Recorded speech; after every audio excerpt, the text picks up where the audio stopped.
Please stop the attacks. Half of Israel is gone. Iran, we are sorry. ইরানে ইসরায়েলের আকস্মিক হামলার জেরে শুরু হয় রক্তক্ষয়ী সংঘাত। পাল্টাপাল্টি হামলায় দুই দেশই ব্যাপক ক্ষয়ক্ষতির শিকার হয়েছে ইতোমধ্যে। এদিকে এই সংঘাতকে কেন্দ্র করে সামাজিক মাধ্যমে ব্যাপকভাবে ছড়িয়ে পড়েছে বিভিন্ন প্রকার video.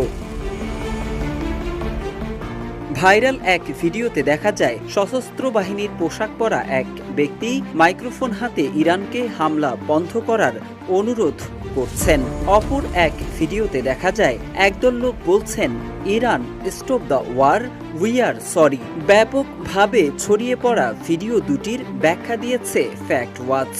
Please stop the attacks. Half of Israel is gone. We surrender. Just stop this destruction. Walton আবারও মিলিয়নিয়ার অফারে ওয়ালটন ফ্রিজ কিনে আপনিও হয়ে যেতে পারেন মিলিয়নিয়ার। ধ্বংসস্তূপে দাঁড়ানো সামরিক উর্দি পরা ব্যক্তির এই ভাইরাল ভিডিওতে সময় টিভির লোগো দেখা যাচ্ছে, কিন্তু সময় টিভির সোশ্যাল হ্যান্ডেলগুলোতে এটি পাওয়া যায়নি। ভিডিওতে পজিটিভ ভাইবস অনলি 389 নামক একটি টিকটক অ্যাকাউন্টের ওয়াটারমার্ক রয়েছে, যে সূত্র ধরে উক্ত অ্যাকাউন্টে মূল ভিডিওটি খুঁজে পাওয়া যায়। মূল ভিডিওতে ভিউ লেখা একটি জলছাপ দেখা যায়, যা গুগল ডিপমাইন্ডের তৈরি একটি text to video AI model. এটি ব্যবহারকারীর লিখিত বা চিত্রভিত্তিক কমান্ডকে ভিডিওতে রূপান্তর করতে পারে। Stop the war. Iran, we are sorry.